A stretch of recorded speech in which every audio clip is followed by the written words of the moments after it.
Réseau, dont je suis le président, c'est une association, c'est un fer de lance en fait du collectif Grippe du Biterrois. C'est une association qui regroupe pharmaciens, médecins et infirmiers, libéraux évidemment, ou hospitaliers. On essaie surtout d'informer sur la grippe et sur tous les méfaits de la grippe. Donc nous on sait que si on a une vaccination de 60% de la population, on a un risque moindre de pandémie.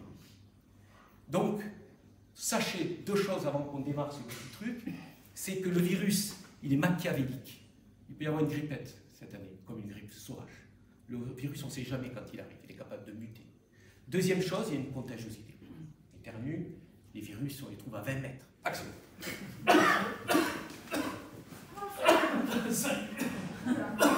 Pardon, excusez-moi. Je ne sais pas ce qui m'arrive depuis hier soir. J'ai des courbatures, j'ai mal à la tête, j'ai la température, je sais pas. Quelque chose? Je sais pas, et je crois que c'est mon fils a la même chose. Je crois que c'est ma femme qui l'a fini. Excusez-moi. T'es sûr que ça va? Tu peux travailler? Oui, je peux Stop. travailler. Bien sûr qu'Orola est la grippe, c'est évident. Si tu as mal à la gorge, tu as un petit ganglion, tu vas bien, c'est une angine, un streptocoque, c'est une angine, c'est bactérien. Là, c'est un tableau viral. Je vous ai expliqué qu'il avait mal à la gorge, qu'il toussait, qu'il crachait, des courbatures, il a mal partout.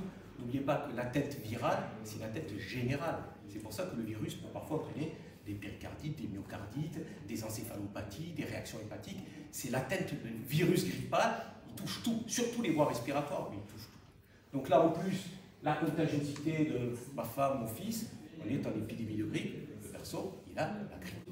Tu crois que je suis contagieux? Eh ben, je sais pas, va voir un médecin peut-être. Je sais pas, il faudrait que je vois ou faire un test, je ne sais rien. Il faudrait que je me rende compte parce que... Stop. Alors, bonne question. Il a la grippe ou il n'a pas la grippe? Il fait chier ou il reste ou il s'en va? Qu'est-ce qu'il fait? Bon. Alors, il y a ce qu'on appelle le TROD, le test de diagnostic rapide d'orientation. Ça coûte 20 €, c'est remboursé. Ça veut dire quoi? Ça veut dire qu'au centre hospitalier, quand vous arrivez comme ça, qu'est-ce qu'on va faire? Eh bien, on va venir, on va aller écouvillonner le nez et le Roland, le fond de gorge, et on va le mettre dans du liquide. Là, il y a des millions d'antigènes viraux. D'accord? Donc après, c'est très simple, c'est comme un test de grossesse. Il y a qu'à prendre les anticorps, et on fait par chromatographie, on met le liquide, et il y a un conflit antigène-anticorps, et il y a un code couleur, et tu vois si tu as la grippe, pas la grippe A, grippe B, grippe C. Je rappelle que dans la grippe, il y a la grippe A, c'est la vilaine, la grippe B, c'est plutôt la gentille, la grippe C, c'est une anecdote. Donc le problème, c'est la grippe A. Je vous rappelle une chose, que si Roland il a la grippe A, c'est une bombe. Ça veut dire qu'il est contagieux, il a la grippe. Et la grippe A, c'est une grippe maligne. Et il a la grippe A. Non, mais de toute façon, je vais rester parce que tu ne peux pas rester seul. Mais non, mais je peux rester un peu et on va voir la quelqu'un. J'ai pris du Doliprane, là, ça va très bien. Oui, mais t'es sûr que ça va passer? Je vais m'arranger avec la cale, on va appeler quelqu'un. Oui. On va voir avec la Je cale. reste là, tu peux pas rester seul. Alors, classique, dans les services, quand tu rentres, tu as une nénette qui a toujours le masque, ça va? Non, j'ai pas bien, mais ça fait bien, je reste bien, d'accord. Ok? Je vous ai dit que la contagiosité de la grippe, c'était phénoménal. Tu éternues, à 20 mètres, il y a 7000 virus. Le virus grippal, il est sur les parties planes, il peut rester 2 jours. Sur ses vêtements, ça va rester 8 heures. Ce petit chose infâme, c'est un nid à virus. D'accord? Donc, bien sûr qu'on ne peut pas opposer, Roland il ne veut pas laisser mort de seul, bien sûr qu'il va rester. Donc c'est un problème des gestes barrières, on va parler des gestes barrières. Alors qu'est-ce que c'est le geste barrière? C'est certainement pas la grosse bise qu'ils se sont fait en arrivant, où tu as enfilé les millions de virus, hein. Ça c'est certain, c'est fini, même le serment de main, d'accord? Ça, ben, on oublie, on va prendre des petits mouchoirs jetables et pas dans une poubelle fermée. Et puis il y a le masque. Alors là aussi, pas besoin du MPP3WZ avec la machin, épée où tu t'étouffes, tu ne peux pas respirer. Le simple masque normal qu'on a tous, ça suffit. La seule chose à savoir, c'est que quand il s'humidifie, quand on éternue, ben, là, ça passe et on change de masque 2 ou 3 fois par jour. D'accord?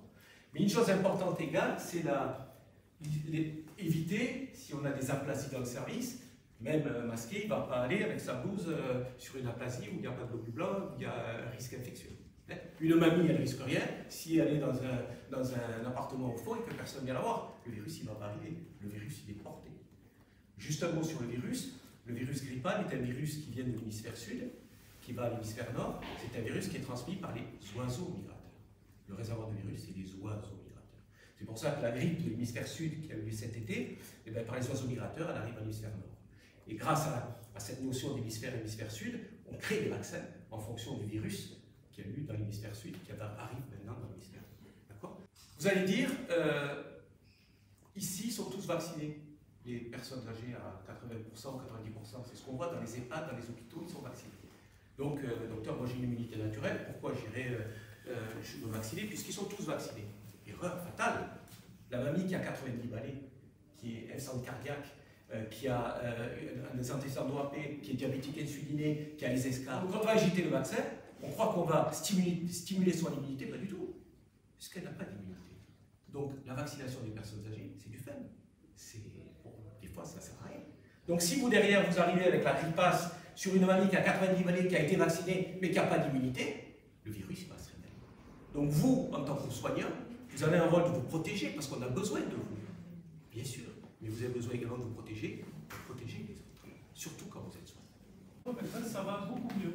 Parce que j'ai plus les doliprane, mais tu penses qu'il y a autre chose à prendre pour le traitement? Il me semble que j'ai entendu parler d'un Il me semble que j'ai entendu parler d'un traitement qui, par rapport au virus, un antiviral, je crois. Je ne me rappelle plus le nom. Je sais pas, un truc en T, oui. Tami. Je bloque. Elle est forte, elle est jeune. Alors, le virus grippal, c'est ça. D'accord? C'est-à-dire que le virus grippal, il a un nom et un prénom. Un nom, prénom. Le nom, c'est H1, le prénom, c'est le nom, c'est H, le prénom, c'est N. Vous avez le virus H1N, vous avez le virus H3N2, vous avez le H2N2. D'accord? En fait, pourquoi on donne ce nom et ce prénom au virus? Parce que le H, c'est l'hémagglutinine. L'hémagglutinine, c'est ces petites pointes. Le virus grippal, c'est comme le virus du sida. Il va rentrer dans la cellule, il va se fixer avec ces petites pointes d'hémagglutinine, il va rentrer dans la cellule. D'accord? Et là, dans la cellule, comme le virus du sida, il va prendre toutes les ressources de la cellule pour se multiplier à l'infini. C'est-à-dire, il y a des millions de petits virus qui vont se fabriquer dans la cellule, qui vont pourrir la cellule. Et le N, le nom, la neuraminidase, c'est également des petites excroissances qui vont permettre de libérer les virus. D'accord? Donc, le H qui fait rentrer, c'est des morceaux de ça qu'on met dans le vaccin pour stimuler l'immunité. Et le N, la neuraminidase, c'est en fait ce qu'on a traité, on a maintenant des antivirus, le Tamiflu, comme ils ont dit. Si vous chopez la grippe, vous n'êtes pas vacciné, c'est trop tard. Le vaccin, il faut aller. Donc, on peut bloquer le virus. C'est-à-dire que le virus, il est dans la cellule, il attend avec ses neuraminidase pour sortir. On a des antineuraminidase qui empêchent le virus de sortir. Donc, quand vous prenez un Tamiflu, 75 mg matin et soir pour un adulte, si vous le prenez dans les 48 premières heures de la grippe, vous avez une chance de réduire la longueur de la grippe et la gravité de la grippe. Et maintenant, on essaye de développer de plus en plus des antiviraux qui sont de plus en plus efficaces et peut-être plus tard, on aura des antineuraminidase violentes qui permettront de bloquer la grippe dès qu'elle commence. Mais tu sais, tout ça, ça ne serait pas arrivé si on était vacciné. Bon, moi je peux pas, puisque là je suis un peu malade. Moi, ça me fait peur. Toi, tu es vacciné? Ben non, parce que ça me fait peur de me faire vacciner, les aiguilles, tout ça. Mais moi, je crois qu'on va essayer de vacciner le narrateur. Alors, parce qu'il est bien au courant. Alors, je vais. Ça, lorsqu'on a baladé partout, c'était la piqûre. Quand je vaccine mon fils, il a. Papa, putain, la piqûre, papa. Je fais pas chier, putain, il est rugbyman.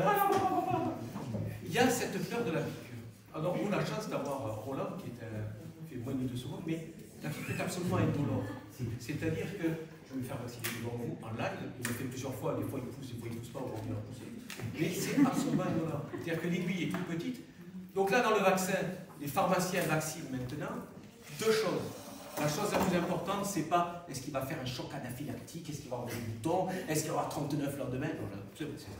Quand vous allez vacciner quelqu'un, vous avez toujours les gens qui sont rapides, qui n'ont pas bouffé, qui ont peur de la piqûre et qui vont faire le malaise vagal. Le plus important, c'est la chaise. D'accord? Le deuxième important, quand vous vaccinez, c'est de parler aux gens. Si vous continuez à sortir l'aiguille, à faire comme ça, bien l'aiguille devant, j'enlève la bulle, je regarde, je pique, oh putain, je regarde s'il y a un petit retour veineux, etc., comme si j'allais rentrer dans l'artère radiale, etc. Voilà, ouais, ça c'est tout. La première vaccination, c'est le plus important. Si ça se passe bien, les gens vont dire, comme ils font d'habitude, comme on a fait nous dans les vaccins, tiens, c'est fini, putain, mais je reviens l'année prochaine. Donc, voilà. Donc ça, je me rappelle d'un maire qu'on avait vu avec les photos en disant c'est fini. Oh putain, je reviens l'année prochaine. Alors, bien entendu, on va dire docteur, des fois la vaccination ne marche pas. Oui, je vous ai expliqué, c'est une stimulation immunitaire, des fois l'immunité ne se fait pas, ou des fois le virus machiavélique. Il y a une modification génétique qui fait qu'il se défend moins. Dans les vaccins qu'on fait actuellement, il y a 4 souches qui vont se rapprocher au maximum du virus qui arrive maintenant. Mais on peut avoir des gens qui sont... Mais à aucun moment, on injecte de virus. D'accord ? Après, il y a effectivement il peut y avoir des petites résistances au vaccin, il peut y avoir des réactions. La réaction peut être, demain je peux avoir un petit peu mal, ça c'est possible. Exceptionnellement un petit 38, mais rappelez-vous, quand vous vaccinez un gosse, il peut arriver que, je me rappelle avoir vacciné les miens, 40 de température, plus jamais tu me vaccines, etc. Et ça arrive. Mais à la limite, un petit 38 veut dire que la stimulation immunitaire est en route, et donc la défense va se faire. Et là, je me suis vacciné, dans une semaine à 10 jours, je suis immunisé contre la grippe. Donc en conclusion, vous avez vu ce rôle des soignants. N'oubliez pas une chose, il faut se faire vacciner. Vous l'avez vu, c'est pas douloureux, c'est 3 fois rien. Le rapport bénéfice-risque, il est incontestable. Je ne parle pas d'autres vaccinations. Là, ce rapport bénéfice-risque, il est exceptionnel. Il y a très peu de risques. Qu'est-ce qui peut se passer avec le vaccin de la grippe? Je ne sais pas. Nous, on n'a jamais vu quelque chose de particulier. Mais bon, tout est possible. Deuxièmement, n'oubliez pas, vous êtes des soignants. Alors, la question posée cette année, c'était de dire, est-ce qu'il faut vacciner un jeune 30 ans, est-ce que je te vaccine? Non. On fout la paix aux jeunes. On ne les vaccine pas. Ce n'est pas le but. On n'est pas des ayatollahs de la vaccination. Mais si le jeune a 2 enfants en bas âge, ou un petit enfant qui vient de naître, c'est pas pareil. Mais si le jeune, c'est vous qui s'occupe des personnes âgées qui sont autour, c'est pas pareil. Si c'est un jeune qui n'a pas le droit de s'arrêter. Nous, un jour, on se réunissait au resto habituel, et les gens, ils sont venus, les cuisiniers, ils ont dit vacciner. Mais pourquoi? Nous, on a acheté le restaurant, on ne peut pas tomber malade. On n'a pas le droit de tomber malade. On vaccine, si on vient vous voir, c'est parce que vous ne voulez pas être malade, vous avez des talents, on a besoin de vous. C'est ce qu'on dit aux sportifs de haut niveau, vous avez du talent, on a besoin de vous. Mais également, attention, vous le faites pour vous et pour les autres. Et nous, on veut que ce mois-ci, on dit le mois sans tabac, nous, c'est le mois avec la grippe. Putain. Je veux que tous les jours, le mec dit encore, on parle de la grippe, oh, putain, encore on parle de la... On veut que les gens se disent, mais la grippe, elle existe. Parce que dans l'esprit, c'était la grippe est une banalité. L'hiver, il va neiger, on va voir la grippe. Bon, ben, c'est une obligation, c'est banal. Non, c'est pas banal. C'est le diable qui rentre dans la maison.